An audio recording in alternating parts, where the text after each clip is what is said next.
ఇదిగోండి చామదుంపల మొక్కలు.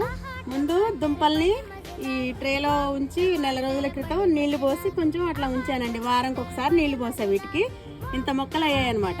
ఇందులోనే ఉంచితే దుంపలు పెరగవు కాబట్టి తీసి నేలలో వేసుకోవాలండి. నేలలో వేసుకుని ఇప్పుడు నేను తవ్వి నేలలో పెడతానండి.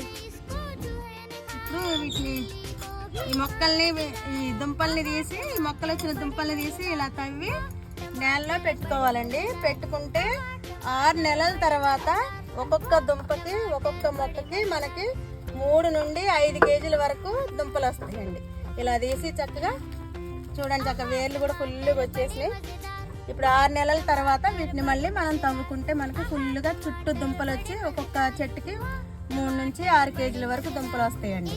ఇందులోనే ఉంచితే ఏమీ రావండి, ఇంకా అంతే ఉంటాయి ఆ మొక్కలు. అందుకోసమని నేలలో పెట్టుకోవాలండి. నేను కూడా పెడతాను. 6 నెలల తర్వాత మళ్ళీ తవ్వి చూద్దామండి.